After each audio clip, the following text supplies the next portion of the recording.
રાંદેર પોલીસે ગાર્ડનમાં મહિલાને છેડતી કરનાર જમીન દલાલને ઝડપી પાડી સળિયા પાછળ ધકેલી દીધો છે.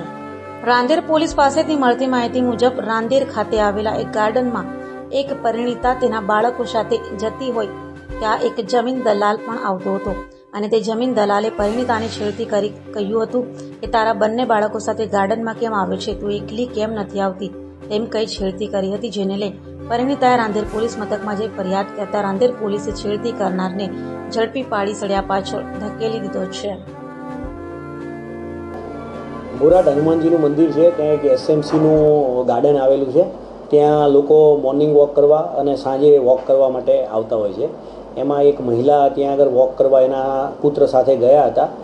એ દરમિયાન એક રાંદેર ટાઉનનો આલમગીરી કરીને એક વ્યક્તિ છે, છેલ્લા કેટલાય સમયથી એને ફોલો કરતો હતો અને ગઈકાલે એને કે તું તારા છોકરાને લઈને કેમ અહીંયા વોક કરવા માટે આવે છે, એકલી આવતી હોય તો, એવી રીતે કહી એનો હાથ પકડી લીધો હતો અને એને છેડતી કરવાનો એને પ્રયાસ કર્યો હતો. એ દરમિયાન બેન ગભરાઈ ગયા હતા અને એને તાત્કાલિક એના પતિને ફોન કર્યો હતો. એના પતિને ફોન કરતાં એના પતિ ત્યાં આવી ગયા હતા. તો એ દરમિયાન આલમગીરીએ બીજા એના છોકરાને એને બોલાવી આના જોડે હાથાપાઈ મારામારી જેવું કર્યું હતું. જે સ્ત્રી છે એના ઘરવાળાએ તાત્કાલિક પીસીઆરને કોલ કર્યો. પીસીઆરને જેવો કોલ કર્યો તાત્કાલિક ત્યાં પીસીઆર પહોંચી અને તમામને અહીંયા પોલીસ સ્ટેશને લઈ આવ્યા હતા. એ દરમિયાન બેને વાત કરી કે મારી જોડે આ રીતની કેટલાય સમયથી હેરાન કરે છે અને મારી આજે આ રીતે છેડતી કરી છે.